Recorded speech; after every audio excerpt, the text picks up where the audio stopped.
Hello, welcome to the next episode of the One Lane Road podcast. This is a rare morning edition. How you feeling this morning, Lucas? I'm pretty good. I've been up since like 4 o'clock. Yeah. Yeah. You needed some more beauty sleep, I believe. It's not going to help any. If I'd have just stayed in bed the rest of the day, this is all I'd have come out with. Got a new haircut this week, though. What about that? Looking professional. Well, I'm trying. Is that what you're shooting for? Well, I'm shooting for, hey, let's not make my head look so big whenever I go get a haircut. Yeah.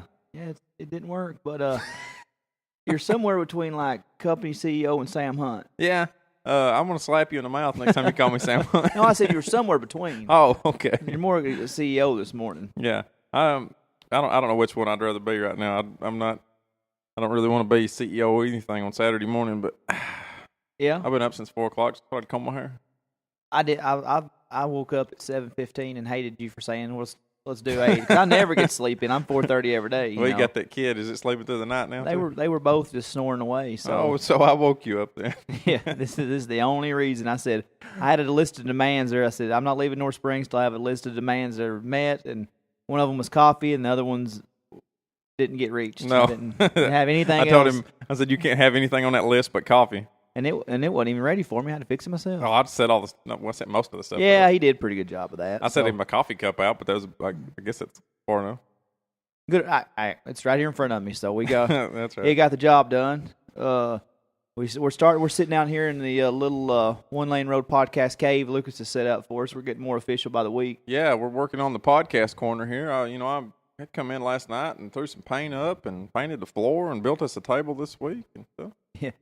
Well, and yeah, you're doing a great job doing that, and it's nice to have an official looking look going on, because like the first couple episodes, pictures at a dining room table, right, and then we was in a closet.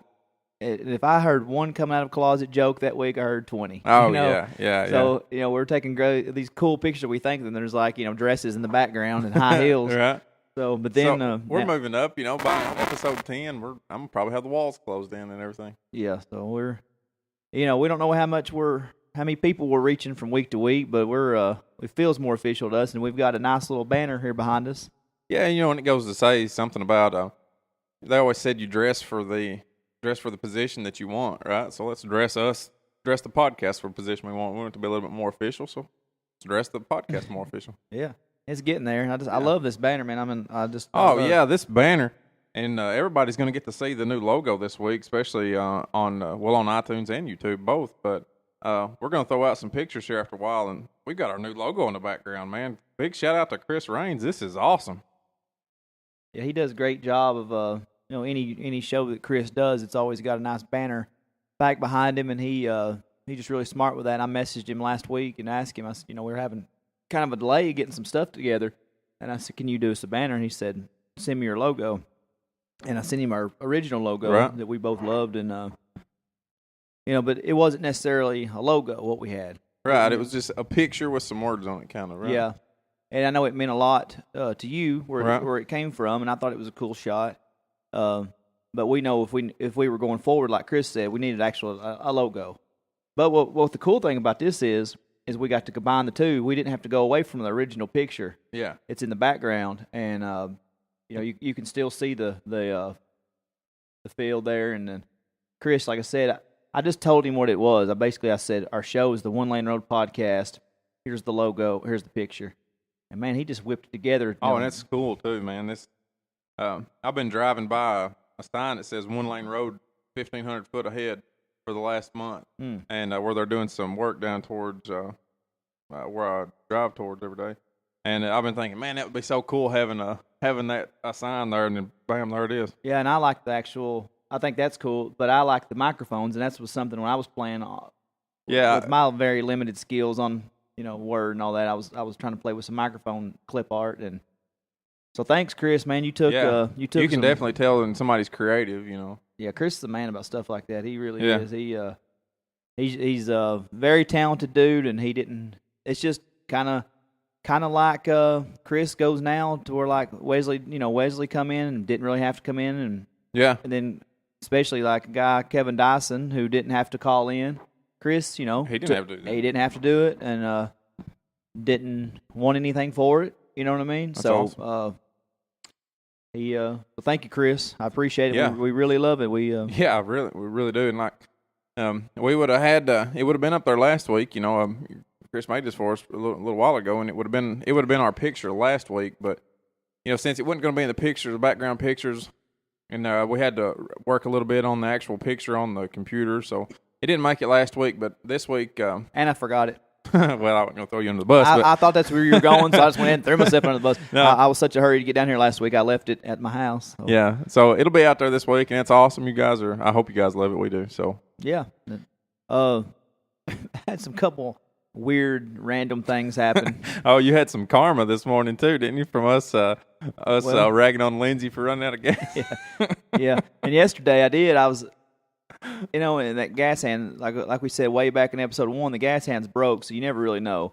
And I went to Nashville Tuesday night and put like $15 of gas in the car just to get there and back, and I said I'll get some more when I get back tomorrow or something.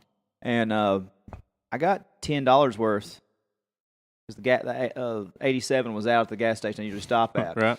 So I'll just get 10 and I'll get some more this evening or whatever because I don't know why I just can't fill up. But when your gas tanks it goes back to, we'll just put 10 in it, honey. Yeah. So I left work yesterday. I took a friend of mine over to the place he's staying. His vehicle's tore up, which is right by a gas station. And I didn't even think. I was just off work in a hurry to get to Gainesboro. And so there's a little 3-way back on the backside of my work, and I started sputtering right there. I said, here we go. Here we go.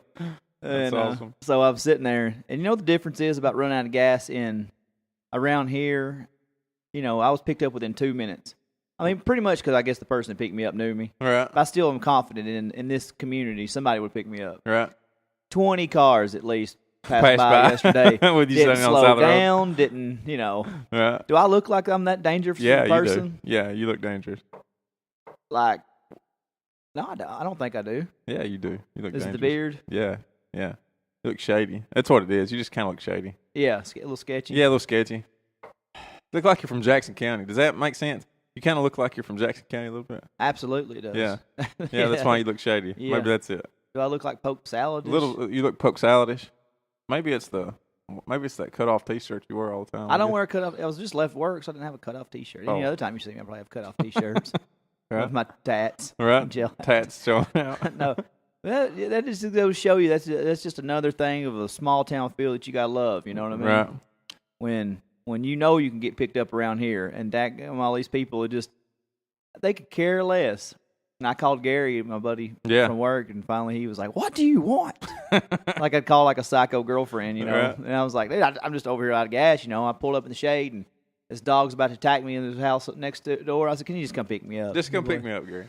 So these other 25 people aren't going to touch me. So yeah, Lindsay, it does happen. Lindsay, I hope you wear him out about this later. And I called her, and she was like, "Well, do you want me to come pick you up?" I said, "I don't want you to come 45 minutes. Like somebody's gonna." Yeah, somebody will help you eventually. Yeah, and I was actually the house that I was renting a gas for. I actually told other coworkers to go on. I was I'll be fine. Because I knew the So guy, people did stop to try to help you, and you told them to go on. Well, one or two, because I worked with them. Yeah. But I thought, well, Gary will call in a minute. I know. So you just threw 20 people under the bus for not stopping, but you waved 2 people on. And they were from Jackson County though, so there you go. There's your small town. There you go. Those Cookville pricks. they didn't help me out none. And you just being too picky. Yeah. Beggars can't be choosers when you're out of gas on the side of the road. But I knew that guy. I know of the guy. Yeah. He's got relationships with my aunt. Back somehow, and but he wasn't home. I was like, after I was on the phone with my aunt, telling other people, "Nah, I got it. Hey, call Sam right here. He's Yeah. called back. Well, he's not home. He's at work." I was like, Oh, one of those people I should have maybe said. Yeah, give me just a second. Yeah, but I mean, I had like 97% battery on my phone. I really had nothing to do yesterday evening, so I was just hanging out at the 3-way. Just hung out and waved at people, waiting for somebody to drop some gas off. Yeah, so it wasn't too much to ask, I thought. So this morning when I was leaving the house, I left a little bit before 8 and was driving right next to the old Head Start. Yeah. And my grandma, and I was already like dreading it because I seen my grandma pull out of her driveway. So you're going to have to follow her the other way. Yeah, because I figured she was heading this way somewhere. and she drives like if she's with me and I get 50 on the straight stretch. Lord, settle down, calm down, slow her down. You know, so it's just a headache to ride anywhere with her, vice versa. I was like, man, I'm about to have to run, follow her all the way. Then I seen this little girl. There's a yellow house right to the side of the head start. You know what I'm talking about? This little girl's jumping up and down, had your vertical like 2 inches off the ground, and she was just cute. And I was like, and I saw it kind of vaguely, just a little bit there, and Granny kept on passing by her. And I thought it was somebody that lived at that house, or somebody renting the house right now. And then I got closer and looked, and it had dealer tags, and I could tell just a young girl. Yeah. I said, man, Jesus, something wrong with this girl. So I slowed down. I thought, well, two things. She really needs my help, or I'm about to get murdered. There's no in between those situations like that. I just pulled over for my murderer. Yeah. Cute little girl, and she's probably got a murderer. A hatchet in the back, yeah. Yeah. So, but I thought about those 20 people yesterday. Passed you and I by? said, I'm not going to do that to this poor little girl because she looks like she's scared to death. All right. So, yeah, she just said, oh, sir, can you please help me? Please help me. Please help me. I am looking. I am lost. I'm lost. So she was from out of town. Yeah, you seen Asians in North Springs lately? I mean, yeah, obviously she was out of town. Yeah. She was lost, and I said, where are you? Yeah, for sure you hadn't said Asian girl yet. I hadn't? No, you hadn't said that part yet. Oh, yeah. Yeah. Well, she was Asian. Oh, yeah? Yeah. Oh, okay. Yeah. So a little Asian girl jumping up and down in the middle of town. Yeah, sorry about that. I didn't mean to just, leave that important part out. Yeah. I thought there was So she was super out of place. So there's a small Asian girl jumping up and down on your way to work, and you're in the middle of Jackson County. Yeah, I thought they'd open a massage parlor at that house next door or something. I didn't know what was going on. Come on in here. So yeah, she goes, I am trying to reach Knoxville. And I said, where are you coming from? She said, I have visited with my grandma in Hendersonville. So she made it from Hendersonville. Yeah. She got off 40 somewhere on her way back to Knoxville and made it into Jackson County. Well, how did that even happen? I don't know. You know? Yeah. I was like, if I was like a mean person, I was going to send her to Haydenburg. Yeah. Right. Yeah. Well, you go up here. Cut up that road. Go up here to about 250 feet and turn left on Crabtree Creek. And head up to the. when you hit Lynn's Market, take a left right here. But I told her, the direction. She said, thank you very much. Yeah. Thank you. That's a bad day, boy. I don't know how she got that lost, but she was super lost. He said, something is wrong with your tower. There is no cellular service. I said, no, that's North Springs. Yeah, no, there ain't nothing wrong with it, honey. You're just you're in the middle of Tennessee. He said 15 minutes. I said, you'll be in Gainesboro. Mm-hmm. So you have to take a right, and then hey, this time whenever you're on the interstate, don't get off of it. I don't know. I don't know why you got off of it. I don't know. Yeah, that's wild. Well, we had a lot of talk about episode 7 last week. I felt like it was a pretty good one. I don't know about you. I did. I felt good about it. Yeah. Then I didn't feel good about it. Well, then I felt good about it again. Yeah, I did. That's kind of where I was at. Yeah, I know that's where you were at. And that part of that was my fault, but that's all right. We won't have to touch all that too much. We just last week was kind of a we're still trying to feel our way into this thing. Yeah, exactly. And we had just talked about how we wanted to present ourselves in episode 6, and I kind of felt like I dropped the ball on Lucas a little bit with that presentation last week. But honestly to God, just between, us two and all you guys, that's what happens when you get 3 lifetime long friends. That's right. And you get to really talking, and guys sit around, they talk a little bit different when they're sitting around than what you would out in public or whatever. So there's kind of a fine line in between whether we're in public right now or whether we're sitting around talking. And sometimes I forget there's a microphone in front of my face, and well, I don't know about you, but I finally got comfortable having a microphone in front of my face. Yeah, I finally figured out what to do with my hands. Yeah. I was like, the Talladega Nights forever with this thing. I didn't know how to touch it. I was always knocking my mic off, and now I'm just sitting here confidently with my hands crossed in my hand, in my lap, in your lap, hands in my hands, and but that's what it was, man. We just last week at times, and you know how colorful I can get sometimes when I tell stories, and especially when you're telling stories about James. Well, that's what that's what makes the stories good too. Is how it is, and that's the fine line we're still struggling with. Yeah, or I'm particularly. Well, no, I am too, but yeah, right. But, so I mean, when you got James Hatcher up here and you've got stories that are as funny as some of the ones we're telling, or and two people that have such strong viewpoints like you and him do too. So it's fun to hear you two talk. Or whatever. Yeah, and I agreed with him some. Yeah. Sometimes last week when I didn't agree with him, just so we wouldn't have a 3-hour podcast, But right. We had a lot of fun. Boy, it with did that. get long last week. I've heard a lot of people say it was a good one, but a long one. Yeah, Jace texted me. He said, "Boy, that was I just sit through a hour and 44 minutes." But Jace said he loved it, and I had actually 2 or 3 people said it was their favorite. The one that you text me surprised me more than anything. I didn't even think he'd be listening. Yeah. Go ahead. Oh, yeah, our buddy Jeremy Hammer, who's, of course, one of my best friends in my entire life, and Lucas and Jeremy were also we was also friends. buddies. We lived on the same road whenever we were younger. I just wouldn't have thought this was his thing. He's moved off to Maryville. I'm glad he's listening, though. Yeah, I knew his wife had been liking a lot of her posts on Facebook and stuff, so I seen Leslie's name pop up there, but I don't know about you, but I always wonder whether or not people are just clicking like. Again, I'm not good at social media, so I don't know whether people really do that or not. But yeah, I just kind of thought they're probably just clicking like because we're doing something to help us out a little bit. Yeah, and you never know really until they approach you and put the word out there. Jeremy's doing great things. He's doing really good for himself. And that's one thing I'm proud of with mine and Jeremy's friendship is that whether it be when he moved to Cookeville, then Bowling Green, then to Florida, and when he come home for a piece, then he moved to Maryville, we've always stayed in contact. Right. You know what I mean? Mm-hmm. And no matter how different our lives take us, we've both settled into family roles now. He's got 3 kids and he's got a whole slew of kids. They all look just like him. I could see a little bit of the girl in Leslie, but that those little boys.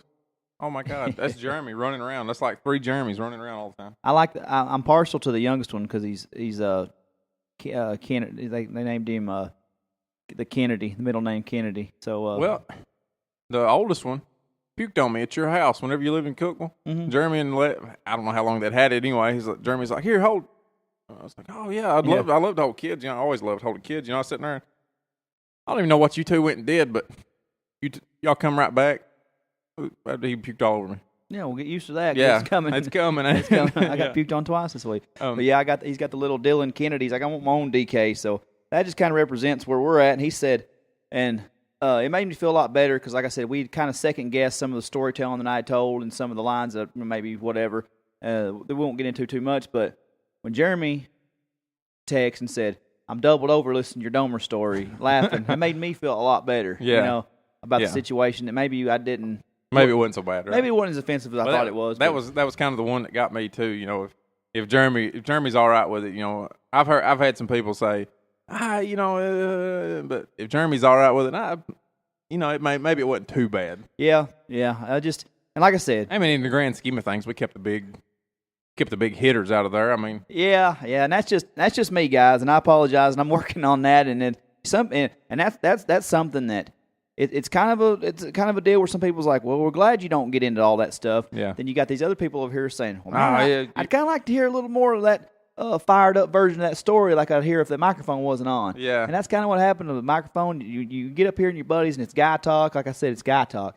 I put that on our preview for last week. Yeah, It's right. Some serious guy talk, anyway. Yeah.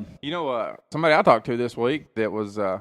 Or what I talked to yesterday was Cucumber. I hadn't talked to him in a while. Yeah. And he said he's been listening and he's loving it and told us to keep it up, man. So that's another one that I was pretty glad he's listening. Yeah. He's getting ready to move back to Tennessee finally. Cannot wait. I cannot he's either. A Tennessee resident again. That's just that's our boy. That's kind of our that's our third wheel right there, buddy. Yeah. I was I told him I can't wait for him to be closer to us again. Yeah, I can't. And he's got to get on here. I know he may be putting off coming back to Tennessee because he knows he's like James. He's been waiting for 7 weeks now to get on here, but yeah, or dreading it. I guess I don't know if he's waiting for it. But he's dreading it probably. Well, he's probably afraid that we'll, you're safe on this show, Josh. Don't worry about it, Josh. I won't let him talk about old stuff on here anyway. Oh, gee, I had to sign my waiver again this morning not to tell anything. Luke, and we've now, That's funny. Me and Luke is a constant battle every week. Like everybody's like over what stories to tell and what not. Every week we're like, everybody's like, man, y'all get along so good, and we do, absolutely. Oh, yeah. Do. But like when it's off, I'm like, You want to do this? No. No. What, we ain't telling that. What about this? No. Like, I have enough sense not to say, like, well, other than, like, that moonshine story I told, but I got a little carried away. But it is a constant, and that's what makes a good partnership. Oh, yeah. Is that there is a lot of back different and forth. opinions back and forth on here. Yeah, and we do, and we do have different opinions on stuff. And like I've approached Lucas about some things, and he didn't necessarily want to do it. And Lucas has said stuff to me. I'm like, yeah, maybe not. But overall, that's technical and creative, though. I mean, you're a lot more creative than I am, and I'm a lot more technical than you are. So I agree with both. Yeah, but, So I mean, that's why I think that's obviously those two things, with the fact that we've been friends for so long, kind of what. Yeah. So I mean, we don't get too offended by anything. Like like I said last week, we felt good about it. Then after we listened back on Sunday, that finals game was so bad, I muted it and just listened to the show, and I was like, oh God. So I called Lucas like 5:55 before I went into work Monday morning. I was like, I don't know. He's like, nah, it wasn't very good. Uh-huh. But then as the reviews started coming in, like I said, I don't think that we done anything too offensive. Right. At the big scheme of things, right. There was nothing said last week that would have been too offensive. And while I wasn't happy necessarily at times, when you start hearing things, it makes you feel a little bit better. Oh, yeah. Hey, have you noticed how hard it is to listen to yourself later on in the week? Oh, my God, yeah. It's harder. It's not bad after I get started. Yeah. But, boy, I dread getting started listening to myself talk. Yeah. I don't know what that is. Well, I don't know, but it's just, like I feel like the shows are getting better, and that's kind of been a theme, because I remember people saying episode 5 was my favorite, episode 6 was my favorite. Yeah. And I hope that's the trend it's going in. Yeah, I'm dreading that crash if that stops. Yeah, but I just think that we have to keep challenging each other creatively to come up with stuff. And every now and then, I'm just going to tell you, I'm going to slip one in, and then Lucas is going to have to decide whether it's over or whether he is or not. I told him last week, we were kind of, he's like, oh, man, I don't know about this. I was like, hey, just let me be me for a couple minutes. And I said, look, we'll settle that when it comes. We'll settle it out later. So, hey, the Domer story was too good. I felt not to tell. I think I got a little carried away because I forgot the microphone was my face, and James distracted me, and anyway, it's just fun to get fired up. It's fun to get fired up. That's what makes this stuff pretty good. So, well, let's recap how bad I picked our UFC events. Yeah, boy, Nostradamus. Nostradamus. I was telling everybody how Michael Bisping didn't have any shot to beat Luke Rockhold. Not only did he beat him, he came out there and knocked Luke Rockhold out. Well, he just jumped on top of him and get that one little punch in, son. Oh, man. He like a spider monkey on top of him after that. Oh, man. He knocked him straight out. Well, what happened was Luke Rockhold come out there, and Luke Rockhold done decided he'd beat him. He come out there, and he thought, there's nothing this guy can do to me. You could see it in his face how confident he was. He kind of swaggered out there. I'm not worried about Michael Bisping. I've already beat him once. There's no way he's going to beat me. Whack! Oh, man. I'm knocked out. Whoop, whoop. Yeah. And then another one I'd said is Dan Henderson. I said Dan Henderson probably going to quit after this. It probably wouldn't be that good. He had kicked Hector Lombard and then elbowed him about twice, and then poor old Herb Dean wasn't on his game. And then he got another, after he was knocked out, Dan Henderson laid another elbow right in his face. I mean, Dan Henderson proved me wrong. He's not even done a little bit. He come out there and just, murked Hector Lombard. So you don't think you have a future as a UFC analyst? No, not even close. Well, I don't know that anybody could have predicted those. Yeah, but I got the Uriah Faber one, which that's kind of what he does, is gets real close and then just doesn't quite get there. But I couldn't have been more wrong about Luke Rockhold, Michael Bisping. That was some good one. Another thing happened was we talked about Kimbo Slice last week. He died right after we talked about it. That was so ironic because I hadn't really thought about Kimbo Slice and so much time, yeah. And then he'd been on the list for a heart transplant. This is stuff I didn't know. I mean, this. Yeah, right. He'd been on the list for a heart transplant. He was actually at the hospital for heart problems, and then they were trying to transport him to another place to possibly get that, get a mechanical heart or a heart transplant or something, and died on the way.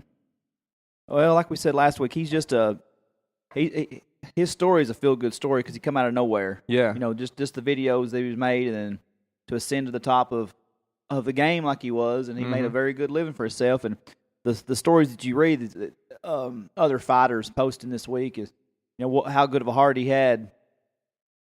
Yeah. And that was a bad pun there, and I didn't even mean that. But Just kind of a good dude he was. Well, you know, with his character. I really like to listen to Brendan Schaub talk, and Brendan Schaub and him are really good friends.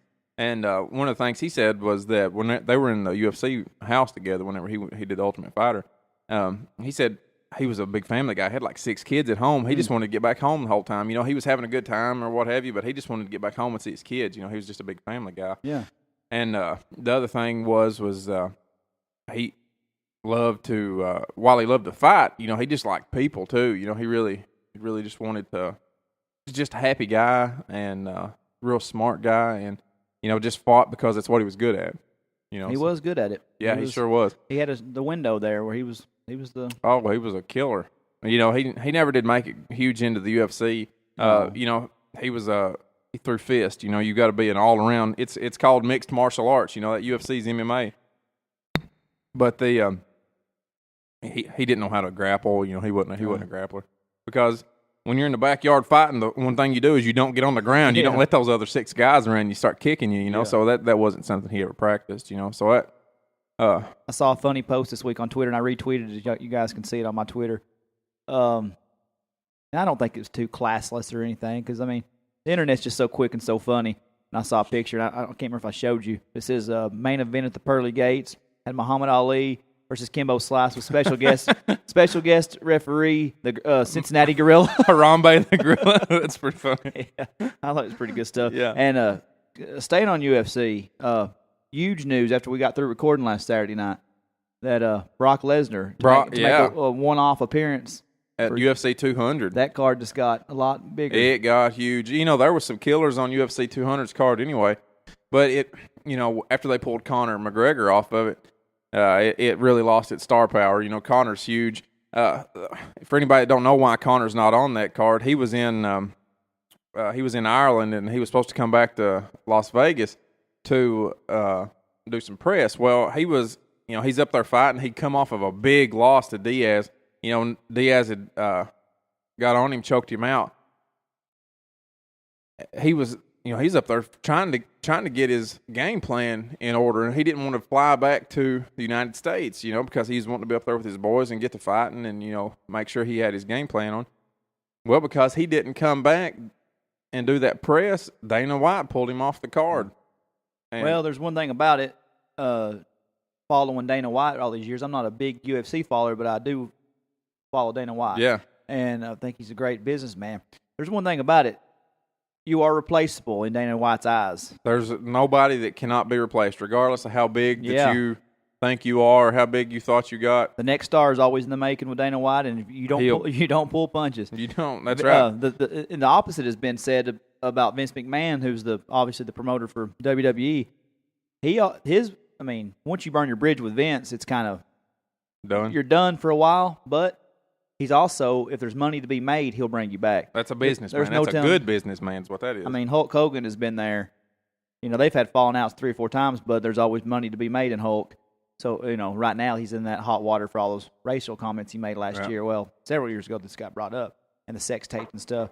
So, but I do believe Hulk will be back in the fold sometime in the next year or two when all the stuff kind of dies down. Right. But Dana is the complete opposite. Opposite. You know, screw you, I'm done. Yeah.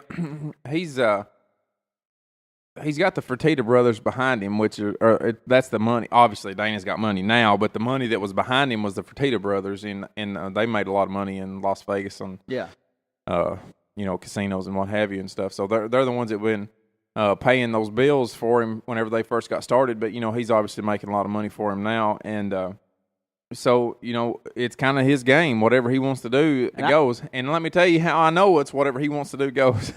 All this new drug testing and everything that's coming to UFC, they gave Brock Lesnar an exemption from drug testing. That is huge. That's huge. You just got rid of Conor McGregor, pulled him off the card because he took an exception to some rule that you'd made up.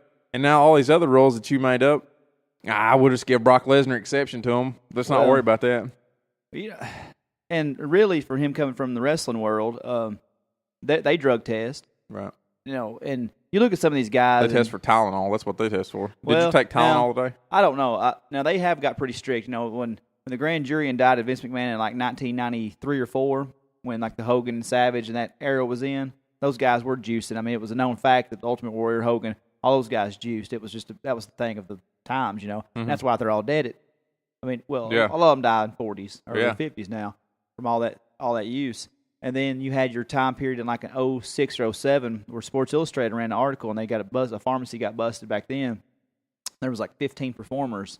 You actually can go back. You can look at WWE 2006 and 7. Some of these guys are so jacked up. Oh man, yeah. I mean, their traps are touching their earlobe. Who Big Papa Pump? Who was that? What was it? Scott Steiner? Yeah. Oh God, yeah. You look at that guy. Yeah, and I don't know. He didn't wrestle. He wrestled, of course, in WCW back then. But by the time he made it to WWE in 02, I think he was still jacked. Oh, and I think there was, and I even think Vince. I don't know that Vince has it. He's 70 years old. He's 70 years old, and he's as big as Triple H is. He's on PRT at least. So, my question is, some of these guys on the top are so jacked. Yeah. You know? Mm-hmm. And I don't know that Brock's a big boy anyway. You know, Brock's a real big boy. There's a picture, you know, I've seen videos of him doing his high school wrestling. Mm-hmm. And he was big then. Yeah. So I don't know necessarily that Brock's on anything. I think when he first debuted in 02, you look at him, he's just a monster. And he you know, yeah, he's definitely probably used at some point, I would think. He is. You don't grant somebody an exception because you know. Well, that's what I'm saying. He's supposed to be getting tested in WWE. So yeah, no, he's all over it. You know, and I'm a huge Rock fan. I'm a huge fan of Dwayne Johnson. You know what? You're not 44 and looking like that. You don't get bigger in your 40s. There's no way you go lift weights in your 40s and get that much bigger without being on TRT or something. And hey, I'm not mad at him. Well, what's TRT? Testosterone replacement therapy. So these, you know, you hit 35. And then your testosterone is peaked. Mm-hmm. You know, you're heading back off the other side. Some would say earlier than that. Some would say, you know, early 30s, your testosterone's peaked, or maybe 29. And that's going to make you feel like crap, too. I mean, if you've been just redlining your testosterone for years, you know, if it's been at the top and all of a sudden it starts falling off, you're not going to feel good. You're not going to be gaining weight and what have you, or muscle. You're not going to be holding muscle and what have you. But I do wonder about The Rock too, and there's no wonder. I'm here to tell you right now. There's no wonder, and there's no doubt in it. And I love everything Dwayne Johnson does. Love it. I've got a huge man crush on DJ. I do too, man. I just from wrestling to acting, I love his acting, and he's making like he is slated to be in 17 movies in the next, and he's like I think he's a $20 million per film. He made he made $1 billion. His movies grossed $1 billion in 2015. Yeah, he's always had so much personality. But, you know, his body type has changed so much over the years because when he debuted in wrestling in 1996, he's from that Samoan heritage, and they're known to have big boy, carry a little body fat. Right? Yeah, and he was a defensive lineman in college for Miami University, and so he was already a big boy. And then I know when he started peaking in 98, 99, he had it's funny to say it with a male, but he had a breast like he had a surgery to get his man boobs removed. I need to find his doctor. And but you know what that is? That's that testosterone he was taking when he was young. Yeah. I mean, that's where that comes from. You know, and I'm not going to get too much into it, but I mean, that's what that was. I mean, and he come from Miami. He was played in football in the era where, you know, it wasn't as big in NCAA that they were testing for it. You know, they might have tested for some of this stuff, but I'm not saying he was when he was younger or not, but I'll tell you this, whenever he was in right now, Pain and Gain movie? Yeah. About that one. Well, I mean, you go out and you test him right now. Talk about somebody being hot. I mean, you couldn't even touch a cup.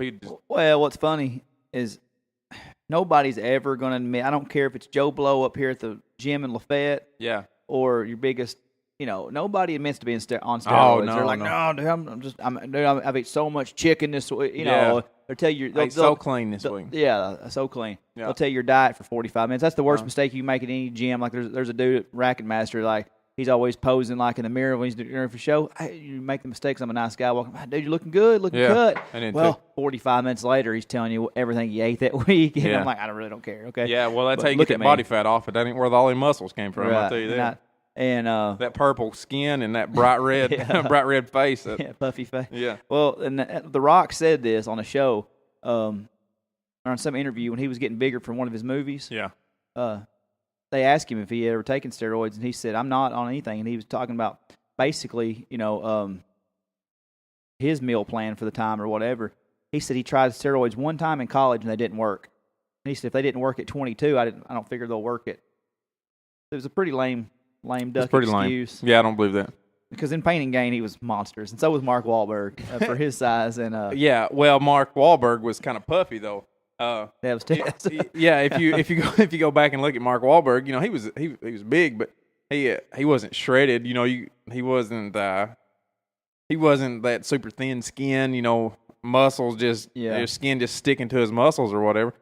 He's a pretty big guy. But to me he was just kind of puffy. The Rock wasn't puffy at all. I mean, he was straight skin on abs. I know. And like I said, Rock's went through those like in 03, 04 when he was doing the Rundown and the Walking Tall movies and stuff like that.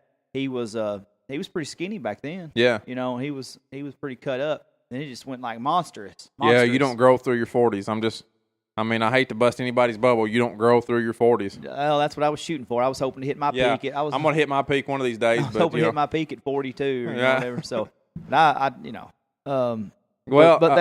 big. The Brock Lesnar thing. Brock Lesnar's huge. That's going to be a big card. I mean, nobody expects him. He's not going to come in. He's not going to. I can completely understand why they gave him the exemptions because he's not going to come in and be the next champion, regardless of how. Yeah. Well, I think how much he's progressed. He's not going to take over. Well, he wants a redemption because he knew when he was fighting with his disease towards the end of his career, UFC career originally. Yeah. That's not how he wanted to end it.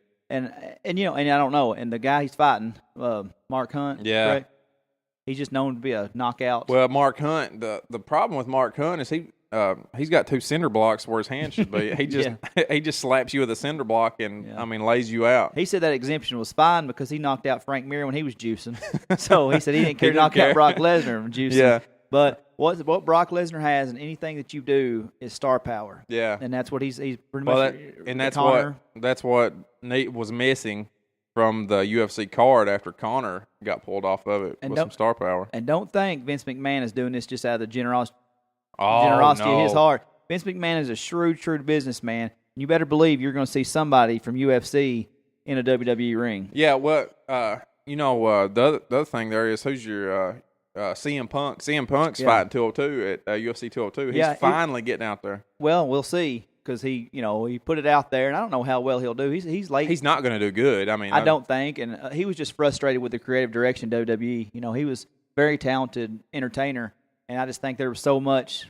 He probably didn't kiss a lot of butt there. Right. And well, the thing is about UFC right now is, CM Punk's been a wrestler, super, super, super athletically driven. I get that for CM Punk. When he's got plenty of athletics in his background, he's probably a strong guy for his size and what have you, but he's not been fighting since he was 14, like these murderers that are in the UFC coming up in his weight class. Well, he wrestled since then, choreographed wrestling. Yeah. But he's got a striking style. I mean, that will be his style. He'll be, but his body is so banged up because he did all that crazy wrestling style for years. And he's only late 30s. He may be 37, 38. It's just a guess. I don't know exactly what he is. But even his stage and choreographed as it is, it still takes a toll on your body, no doubt about that.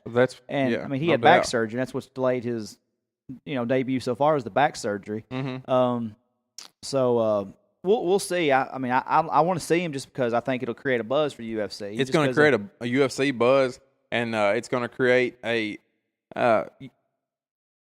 it's going to create some viewership that, going to some cross-platform viewership there, what have you. But I don't know that that's good. I don't know if that's what they want, right? Well, it's kind of ironic.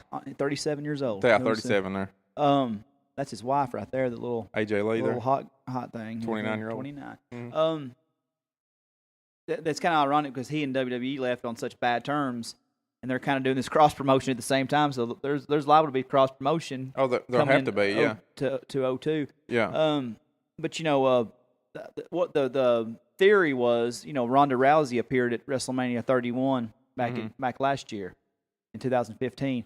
So that was a rumor that Vince was wanting to do something with Dana on that to use her maybe next year's WrestleMania, like some sort of tag match or something to get her in a ring, and because she's a big wrestling fan, right? Ronda Rousey is, and but now they brought up a name that I read on the internet this week. You can help me out with this. She was on Dancing with the Stars. Oh, Paige Van Zandt? Yeah. Oh, yeah. See, that's where Vince thrives, even though Ronda Rousey's the bigger name, because you don't hear as much UFC-wise out of that girl. Right. But he loves that he loves that crossover appeal. Yeah. Well, Paige Van Zandt's so young too. She's never had she's never had a title shot or what have you. But she's a lot younger than maybe not a lot younger, but she's younger than Ronda Rousey. Not only is she younger, she's got a lot better personality. She's still got a fighter personality or whatever. But Ronda Rousey's a bulldog. You don't mess with Ronda Rousey. Paige Van Zant's super cutie pie. I mean, Ronda's not a bad looking girl, but she's not cute like Paige is. And Paige Ronda couldn't have been on Dancing with the Stars. That's just not in her repertoire. I think I've seen pictures of Ronda Rousey's really, really hot. Yeah. Then I've seen pictures. There's a meme on the internet where she looks like the guy from the Goonies. Like she's fought. You seen that picture? Yeah. So, but I mean, anybody's not. They're not gonna look like beauty queens out there trying to kick somebody's ass. But. Yeah, when you get kicked in the face too. I mean, by Holly Holm taking your head off your shoulders with a kick to the face. If I'm Vince, I go for Rousey just because I think that's the bigger name. I don't care about the crossover appeal of Dancing with the Stars because how many people? Not as many watched that as they did the Expendables. I guarantee you that. Yeah, not in that thing. So. Like I said, Vince is definitely going to get something out of this. You don't give a superstar like Brock Lesnar, and Brock's more of an attraction at this point. Yeah, and that's why he's getting that exemption because, like I was saying, nobody expects him to make a run for the title. He's not going to do that. It's a pretty safe bet that he's just coming on there for this one-time thing to boost that viewership. I think so. Who do you think will win that? Mark Hunt. He will win that.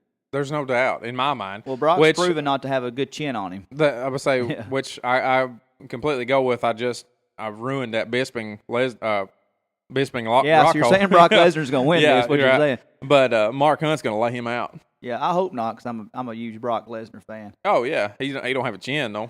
Hey, did I tell you about that time that we seen Brock Lesnar in Tootsie's? No, it's the greatest. And Mackie was wanting me to tell this story. And hey. Good Lord. I want everybody to know Jeremy Mackey is one of my best friends in my entire life. He gripes every week, you didn't mention me on the podcast, bro. Where's my love? Where's my love? I was like, well, say something about the show. We'll mention you. God knows we plug everybody else that mentions. Yeah. And so last week he's like, really? Thanks for the love. And I was like, what'd I say? And he said, I guess we made a short joke about him. Come up short or something. Maybe. Yeah. Well, we made was talking about Uriah Faber, and then he's like, we said Uriah Faber comes up short. You said, yeah, like my buddy Jeremy Mackey. Yeah. Well, my little buddy Jeremy Mackey. He about got murdered. We went to a Monday Night Raw down there. Yeah, it was a Monday Night Raw. We got free tickets and went, and it was kind of boring. So he's like, let's just go over to Tootsie's. Because the previous year, we went over to Tootsie's, and like every one of the divas, there was like 7 divas and another wrestler there. Just hanging out up top of Tootsie's, and we, got to meet with them and everything. And Mackey challenged Jack Swagger. He's a wrestler on the current roster. He's like, bet I can chug a beer faster than you. Jack Swagger's like 6'6", like, you? And he's like, hell yeah. He's like, you buying? The guy making, $500,000 a year asked the FedEx driver if he's buying the beer, So they have a little chugging contest, and I'm sitting there videoing it for him. It's just, Mackey, you put him down to be, 4'8", and but it was pretty hilarious to watch. But then that night we were leaving. We were on the 3rd floor of Tootsie's, and we're walking down the 2nd level, and there's a wrestling chick named Paige. Mm-hmm. I think this is the reason they were so weird because Brock Lesnar is he's married to Sable. Mm-hmm. It was a wrestling personality when we were growing up, and Paige walks in. And he's like, "Hey, there's Paige." I was like, "Yeah, it was." And we kept on walking, and then it was like I had a deer in headlights look. It was like basically me to you to Brock as I'm turning into the 2nd level, and I was like, "Holy crap!" And I've seen a lot of big people, stood next to a lot of big people. I've never Brock's just a massive, massive, massive person. How tall is he actually? I'd say he's 6'5", maybe. Oh, that's really big. I didn't think he was that tall. Yeah, I think maybe 6'4", but it's not. It's not probably 300 pounds at that point. But he's wider. His shoulders are wider than walking through a door. Yeah. Just a door frame. He's just got that go to heck look anyway. Oh yeah. And so Mackey's like, I'm gonna get a picture with him, bro. I said, did you see how approachable he was? Right. He looked like he was gonna tear your head off and crap down it, Right. And he goes, no, bro, I'm gonna get a picture. I said, no, you go right ahead. Can't wait to speak at your funeral. And he went up there, and we seen somebody try to take a picture of Paige, who's always been pretty accessible. And she smacked the phone out of the person's hand, out of their hand, said, no pictures. My National Enquirer instinct on this is that Brock was with Paige, and Brock didn't want Sable to know he was with Paige. Right. and that's what I don't know. It's just me gossiping Right. like a little schoolgirl. Get But out, yeah, Maggie. so and that was somebody else. Right. I went, so you're gonna try that? Mm-hmm. I said that was Paige. Imagine what Brock's gonna do to you. Mm-hmm. He's like, he mumbled around. I said, just take a picture of him. Acknowledge that we seen Brock Lesnar at the bar, and go on about it. So Mackie does, and the first one don't take. I was like, you gotta turn your flash on. So he turned the flash on, and the picture is Brock turning his head as he's sipping his Coors Light, staring straight at Mackie. So this little security guard comes over. He's like 5'9", $175, soaking wet. Yeah. And he comes over and starts having a tug of war with Mackie on his phone. Don't say a word to Mackie. Just keeps tugging back and forth. Brock watching it the whole time. I said, Brock's about to murder you. Yeah, there's a grizzly bear staring at you right now, Mackie. I said, just give him the phone. Give him the phone, Mackie. But then the guy kept being such a jerk. I was like, just leave him alone. It's one picture, man. Come on. You know? I was like, just leave his phone alone. And he just like stares me down. And he finally takes it and deletes the picture. Goes through about 10 more pictures to make sure nothing's going on. And shoves Mackie's phone back at him. But guess what? We figured out what recently deleted photos was the next day. And added them back. Got the picture back. So put it all over the internet. That's right. And, there you go, Brock. So he about got murdered. Mackie about got murdered. That's funny. He met Justin Moore yesterday. Mackie did? Yeah. What, was he at the CMT Awards or something? He went to the CMA Fest? I don't know if you stacked Mackie on top of Justin Moore to be as tall as you. And that's with Justin Moore's cowboy hat. Justin Moore's such a little guy. He's so little. And that's what's funny, like, when you hear him, he has songs called I Could Kick Your Ass, and he's got all these, like, I'm a badass. I'm no, like, he's not. No, you're not. no, you're not. You're the height of my niece. I was watching a country music video of his, and it was, You Look Like I Need a Drink. I was watching that. He was riding like a pony, like a Shetland pony around through there, and it looked like it was a huge horse. It looked like a Clydesdale with him on the back of it. I like some of his music. I do, actually. too. I like Justin Moore. I don't know why, but I thought it was so over the top when he come out. He was like, I thought he was just trying way too hard. Yeah. Small town, you man. But that's him, That's though. him. Yeah. If you listen to him talk, that twang is him. Yeah. And if you don't like his twang, he wrote that song, too. You ever hear that song? No, I sure didn't. I didn't. You don't like my twang. It's just what he's got, huh? Yeah, it's him. I like him. He's one of the few country artists that I like currently. But well, speaking of CMT Awards, I mean, our little buddy Wesley was down there taking pictures. At the CMA Fest? I'm sorry, yeah, CMA Fest, yeah. Yeah, that was pretty. I seen that on Instagram or Snapchat or Twitter, every social media that we've got that he's on. Yeah, man, you got to put yourself in the way of fame, and he's working on it. He's down there trying to get in there. What is that? 104 point something? I can't. It's 104.1 The Ranch out of Carthage. Okay, I believe. If you're listening to 104.1, you still have my Country Music Hall of Fame tickets that I won like back in September. If those are still honored because I never got to Carthage to pick those up, I'd love to have them. Yeah, Wesley, pick my Wesley, passes if you don't up. care when you drop them pictures off, grab them passes, bring them up here to Dustin, and come back on our show and tell us how that was cool. Well, I didn't realize how expensive that was. Like I was just going home one day and I won those tickets. I never win much off the radio. Mm-hmm. Big D and Bubble cussed me out on there, but I never win anything on there. So I won them. Because who's listening to Carthage radio at the time, probably, right. But I like listening to it. And I won them and just never. I'm never in Carthage from 8 to 4 Monday through Friday. You know what I'm saying? If I thought it was about just like if you just knew somebody that was in Carthage from 8 to 4 every day. And I just thought about that when I looked up at you. You right. know. So, no, Wesley was out there and he had pictures with Scotty McCreery, which I thought was ironic since a lot of people compared him to Scotty McCreery. Yeah. And I seen him with. Well, I actually said he's nothing like Scotty McCreery, and then I listened to some of his stuff. They're exactly alike. Yeah, it's really the same. Yeah. I think I would like Wesley's music a little better than Scotty McCreery. Yeah. I'm not much of a Scotty McCreery fan. If anybody that knows me can believe that. But I'm digging Wesley a lot, and I can't wait. He posted a teaser for the next song. Can't remember what the title was, but he posted a little teaser of that, and I just thought it was cool. He was down there taking all kinds of videos with I can't remember now who all he took pictures with, but yeah. Like you said, put yourself in the. You got to put yourself in the way of fame if you're going to get famous. If that's what you want, if that's what you want to do, you got to be out there trying to do it. It's not going to happen by accident, right? So he's out there doing his thing, and Wesley, go for it, buddy. So did you watch the CMA Pop Awards? I thought it was the BET Awards. Oh, I didn't know what was going on. I seen Pitbull come out there, and he had five women out there shaking all over the stage when singing with Casty Pope and what have you. That was and I didn't even realize who. I know she's a country artist or whatever. Well, but she didn't start out as a country artist. I mean, she won. What is that show at Blake's on? The Voice. She won Voice, or was on The Voice, and she come on there as a rock and roll girl. She's already had a career to some degree, a short career, as a rock and roll lead singer. And so that's where she started out as. And she's I don't know if you watch Ridiculousness or not. I don't watch it. With on Rob MTV, TV. Rob Dyrdek, his little cousin Drama or whatever has that clothing line, Young and Reckless. She was a model for Young and Reckless clothing line and what have you. But she's a rock and roll person, and now she's on. They had that crossover, so she's on there with Pitbull. And then Pitbull's on there shaking around through there. And then they started off with a rock and roll band. Started CMT Awards. Yeah, I don't know. I can't remember Cheap Trick was on. Cheap Trick. That's what it was. Dressed like it's 1984 still. Yeah. And then later on they had Pitbull's on there with Leona Lewis, and then which hadn't been around since early thousands, maybe in the 90s. I don't know.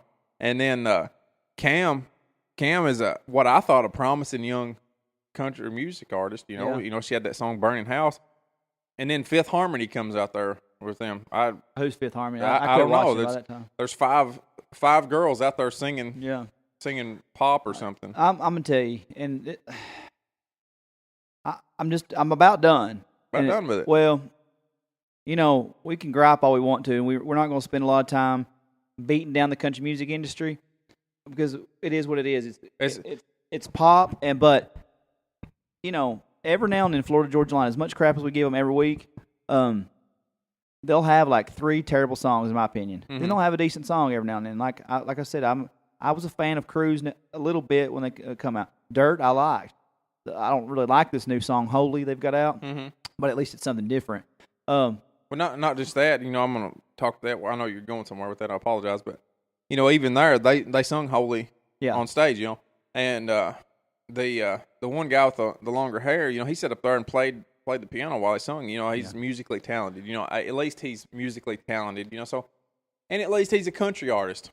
Or whatever new country is. Well, and that's the BS part about a lot of these guys. They really are musically talented, and some of them actually probably do like the stuff that they know they should be liking, but they know what sells, and so that's at some point either you become an artist everybody respects, and you don't make a lot of money, and you sell out places.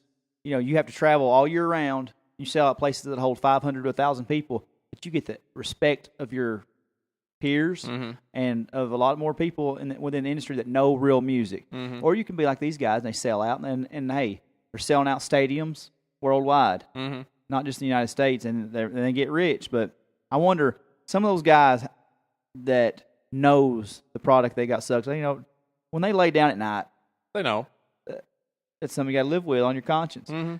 But Vince Vaughn was there. He gave out an award, and I can't remember which award it was, but you could look at his face, and he hated it. He did. He hated it. He was going, "What is this? What am I?" Because he's a country music fan. Yeah, he's a country music fan. And he comes to Nashville. You could see his face going, I seen it. What is this? At the Pitbull performance. Yeah. Here's my thing. I've been very hard and almost borderline negative about this transition in the last 5 or 6 years. Yeah. Because what kind of music I listen to. And it's not like, and I've been so hard on it. And lately I've just accepted it because I've more of the belief now, just don't watch it. But I said, I knew we would cover it, so I tried to watch it. And when Pitbull come out there, here's the thing: with all other artists in the past, that's been hip hop or R&B or pop artists that do a crossover, they'll usually perform with a country artist, and they might do 35, 40 seconds of their pop song. Then they'll mix in, do some kind of collaboration with the country artist. That was just complete blasphemy the other night. It takes a lot to get me offended in the first place. It might piss me off, but I was just really offended that they had Pitbull out there. And Cassidy Pope sung backup for him. Yeah, it wasn't even, she didn't even sing part of her song. They just sung backup. And it was a straight up Pitbull song. I can't even think messing around. And hey, the bad thing about it is I love that song. Yeah. I do. I bought that song. I don't know why. In 6 months I'll be pissed off at myself that I spent $1.29 on that song. But it's a catchy song, and it's not a bad song for that. But why is it on the CMT Awards? There's no reason for it. It's absolutely, like you said, Vince Vaughn was in the background after that. Had just the dumbfounded look on his face. It just don't make sense. Like, why are you? God dang! So I don't know. Country music television, and you've got Pitbull. it's dumbfounding to me that you know, I understand you're trying to get to a bigger audience, or you know, from a business perspective, you know, you're probably trying to get to something new, but just don't call it country music television. Yeah, then they had the Oak Ridge Boys out there doing Elvira with Blake Shelton. Yeah. And it's just like, the crowd was just like, that was the biggest pop of the night, just because the country artists who were real country artists got up and they were singing, like Luke Bryan and Little Big Town. All these people were singing it like it was, you know, the best song ever. Well, I mean, if you're looking for a crossover musician right now, there's no bigger crossover musician than Blake Shelton. Yeah. Arguably the biggest personality in country music right now, Blake Shelton, because he's had the voice and what have you, and people love him. He's just got such a good personality. You know, he's got that personality stuff, but he's still singing country music. He does, yeah. And his songs go a little pop every now and then, but he is down. He's a country singer. Yeah. And he embraces his country side on The Voice. I don't watch it a whole lot, but when I do catch it on, he's not running from that. He's embracing his country roots, absolutely. And I just hate the direction they're going with it. And save that stuff for the Grammys and all the other where there's pop, where there's collaborations. I don't need to see Pitbull. If that's the case, they should have had Tupac on the '96 awards with George Strait. I blame all of this on Tim McGraw for singing for doing that CD with Nelly that time. That one song. Ruined it. Yeah, at least it was a slowed down. I don't know, it still wasn't country. Yeah, it was. Still country. You know who I give a hard time to every week, and I really dug his performance of the night. Who? It was Luke Bryan. Did you like that? Yeah. Did you really? I did. I thought it was a stripped down version of. No, it was. I mean, he's out there just singing with his guitar and stuff, but I don't like him. Yeah, I just don't like Luke Bryan. I started off as a Luke Bryan fan probably in 2009. I really liked some of his early stuff. Yeah. We rode in trucks. There was some, I can't remember. I just wasn't really prepared to say what I was going to say, but a lot of his early stuff, and he had some spring break albums that were good. Just funny songs like. Apparently, I can't remember song titles this morning. Well, I mean, but what he sung on the awards was "Hunting, Fishing, Loving Every Day." Yeah. Yeah. That's the first time I'd heard that song. It just, I didn't get it. I don't know. It's just a simple life. I mean, I know I understand it was a simple life, but I mean that song was straight up pandering. I mean that's just pandering to what he thinks country music is. That's not. But that's him though. That's all he does. If you catch any pictures he posts online, he's just pandering. Not pandering, but he's a big hunter and he's a fisher, and if you had that wife, that you love her on her every day. I mean, I love her in my mind every time I see her on CMT. Right. But that is him, and that's why I don't mind him singing that song. But it's just like, for once there wasn't a light show and there wasn't a pickup truck on the stage, and he didn't have his skinny jeans. Well, he probably did. He did have his skinny jeans, but they weren't as colorful and bright, I guess. Well, his shirt was longer, is what it was. I didn't mind it because I just thought at least it was country, or as country as what's on the radio now, and at least he wasn't out there. He didn't have 5 girls that they had hired out there shaking their butt around. Here's what I'm hoping Luke Bryan is, now that he's got his fame, much like in the previous episodes we've talked about Kenny Chesney and Tim McGraw.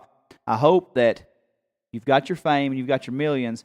Now, can we get back to the good old boy that's about real country music? Mm-hmm. And I think that's where a lot of them go. Mm-hmm. They realize, hey, I did sell out. I'm singing about a bunch of crap. Let's get back to the basics. And I hope that performance is leading us in the right direction of where he may become again. Well, I'd like to bring up the fact that Carrie Underwood was up there singing, and for whatever reason, somebody decided she didn't need to show her legs off. I tweeted that. Did you see that? No, I didn't see that. Yeah. I was mad about it, but I didn't. Yeah. I don't know who decided that. That was a wrong decision. God. And she changes clothes like 3 or 4 times during all that. But I did. I tweeted. You couldn't have had, one long dress with one leg showing. Just one leg. Her legs are fantastic. I can't remember what I tweeted about that, but I just said,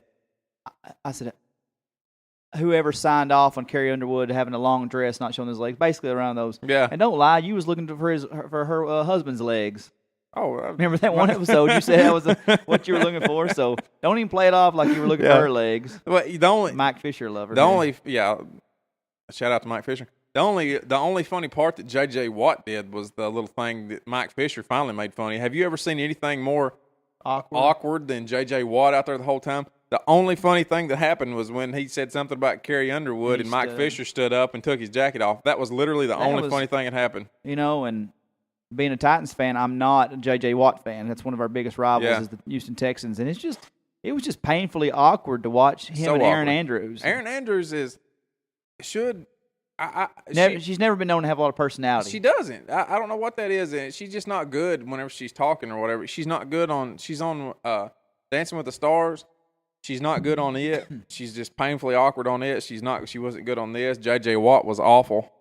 Yeah. If I'm the CMT Awards, I mean, they hired people, and she's from Maine and he's from Wisconsin, so I don't know what's country about that. If I'm going to get like a sports personality, I mean, How about somebody from the country?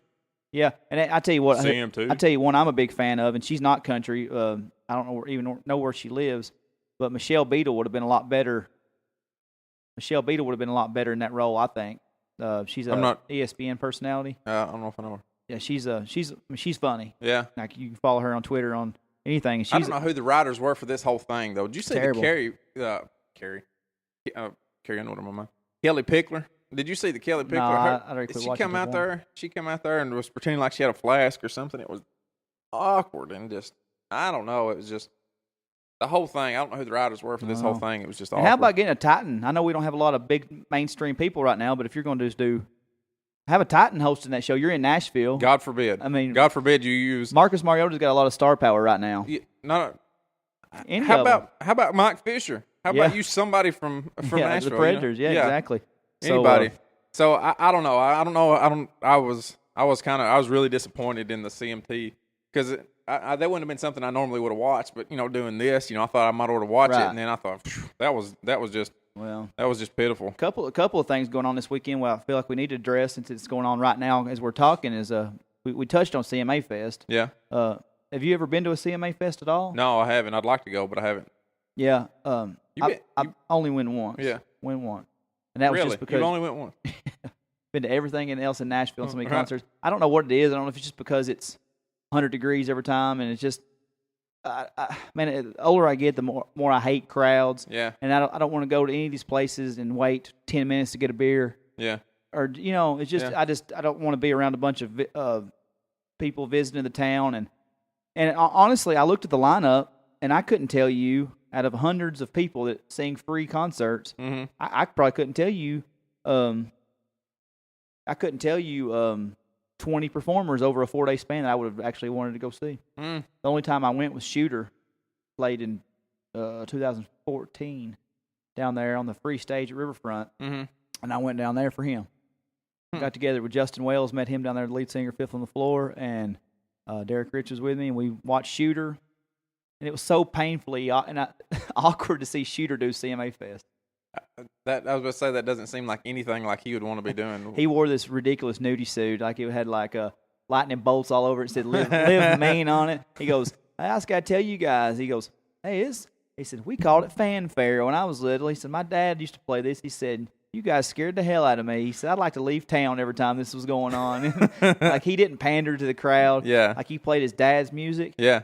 A little bit because he plays with his dad's band as backup, the Waymore's Outlaws, and so he played that. And he done a couple songs with his mom, Jessie Coulter, and then he played.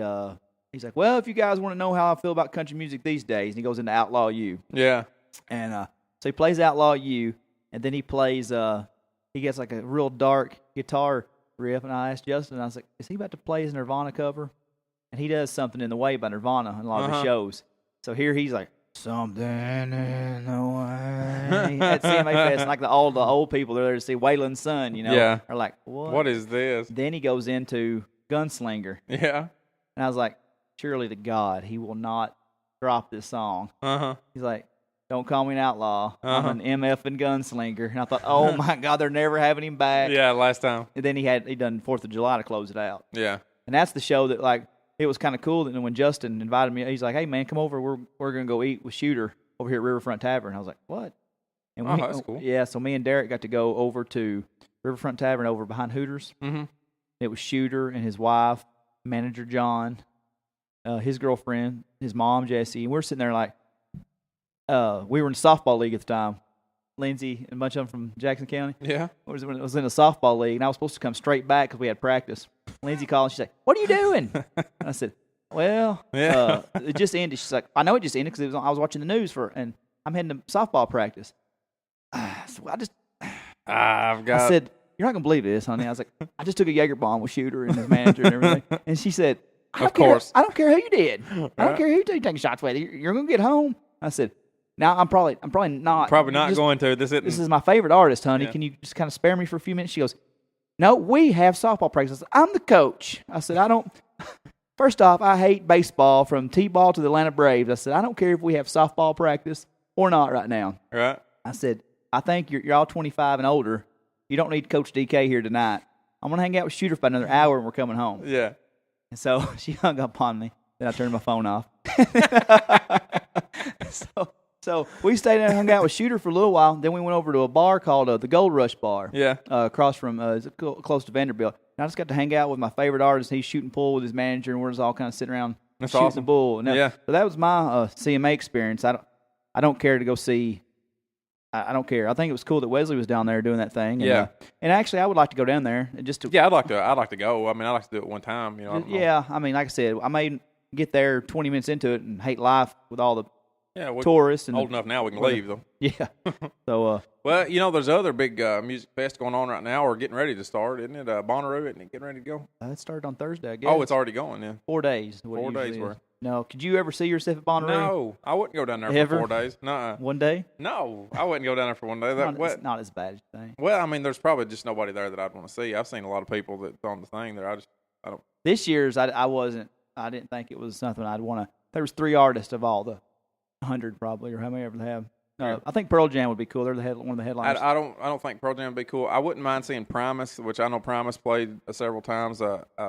That's about the only band that I can think of off the top of my head that I'd go see. Stapleton was there Oh, really? today. I think he's there today at 4. Uh-huh. Then Jason Isbell, guys we've touched on a couple times. I really want to get into his library and kind of just Check it out. Yeah, because I'm so into that style. Mm-hmm. And it's just kind of like when there's an artist like him or Blackberry Smoke that's been out for so long, they have so many records. Mm-hmm. It's like, where do you start at? Right. You know, luckily with guys like Shooter and Sturgill and Chris Knight and Jamie Johnson, I've been fans since the start and have, got into their library from the start. And somebody like Isbell, I don't know where to start at. Right. Like I get with Thompson, like, give me 5 songs to start with. Yeah. Whatever. But Well, he's not had that big one on the radio yet. Yeah. All those other guys have finally had one pop up on the radio. Right? I went to Bonnaroo one year with Fraley and Dusty.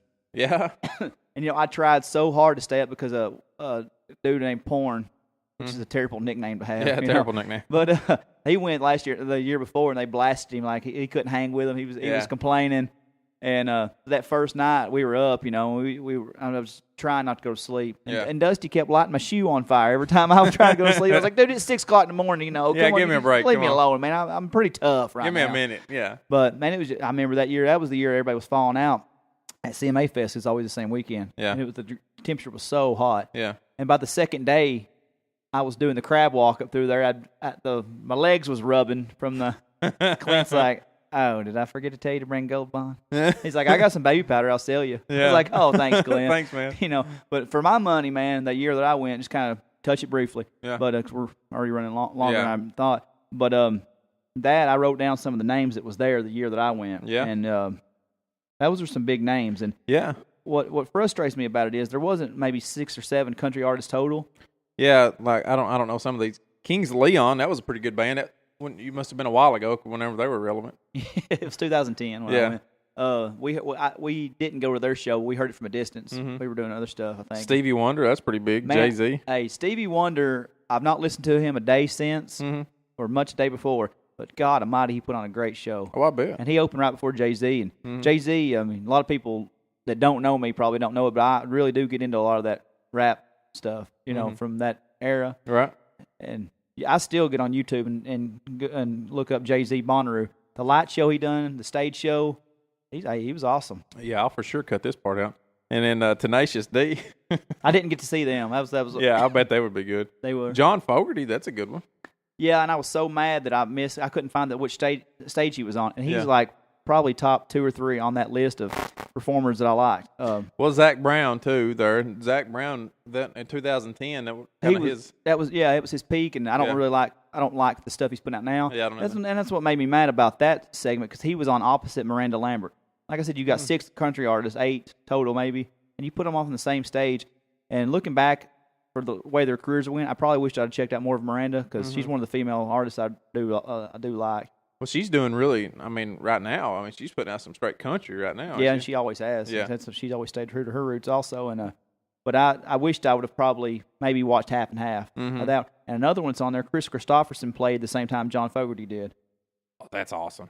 I mean, but God Almighty, who do you pick? Right. You know, and looking back at it, I wanted to see Fogerty at the time because my daddy, that was one of the first records I ever heard in my life was the Creedence Clearwater Revival albums, and I still to this day love them. But I Christopherson, that's royalty though. I mean, that's who I end up picking. But then you've got Jamie Johnson right there too. That was one of the best performances I've seen Jamie Johnson probably 10 times, and I was just fresh off getting pissed off at him playing with Hank and Eric Church. He just Eric Church killed. You know, that's when he was on his ascension up in country music. And then Jamie come on second and just completely killed whatever buzz Eric Church. I mean, it just ruined his buzz. It's like he took 37 Xanax and didn't even know he was on stage or something. He was just completely crashed out. And just even the biggest Jamie Johnson fans were cussing that night. And Clint refused to go over to the stage that night. He's like, I'm not going to watch that crap. All right. But that was one of the best because he covered "Are You Sure Hank Done It This Way" by Waylon. He done a cover that he always does of "Who's Gonna Fill Their Shoes" by George Jones. Yeah. He rocked it up so much. I remember it stands there. He goes, "Damn, it's hot here in Bonnaroo." You know, that was the best individual performance. And another one on that, a Nitty Gritty Dirt Band. I didn't get to see them, and actually, I didn't even remember them being there until I looked back at that list. Yeah, I missed them completely. Jeff Ross is one of my favorite. The comedian Jeff Ross? He did a roast of Bonnaroo. Oh, but yeah, I was going to say, he's a huge roaster. If anybody hadn't watched him, go watch any of those Comedy Central roasts. So I missed him somehow or another. But that big one for me was Ragweed, and that's anybody knows me. That's my favorite band, Cross County Ragweed, and that was months prior to their breakup. Right. And they done a full show, then they done an acoustic show, which is even better. I love acoustic music. Yeah. And so that was cool getting to see them. Of course, they did a little meet and greet. That was the first time I met. Oh, that's probably the second. About the fourth time. Never mind. I met them a lot more than I thought. Yeah. But then Weezer was cool. Weezer was real cool. Yeah, that's kind of an old school band too. Yeah, I like Weezer a lot. So they were the first night. I slept through Dave Matthews Band the last night. I'm not a big Dave Matthews fan. Yeah, I never was either. I mean, he's been around for a long time. You know, he's hilarious to me on whenever he's acting. He does some acting stuff. Oh, he kills me. But I never was a big fan of his music. No, and people have killed me for that. Yeah. They're like, how do you fall asleep, Dave Matthews? Like, have you heard Dave Matthews? Yeah, I'm not 75. That's not my thing. Yeah. Clint and Dusty killed me. And apparently there were some embarrassing pictures of me took because I passed out in the little camping chair there just because I was so tired, man. It drained me. Like I was the rookie. Well, all that sun too, yeah. Yeah, I was. I mean, can't get enough water when you're in situations like that. And you can't drink beer because it just goes right through you, so there's no sense in wasting money, so I just drank a lot of water.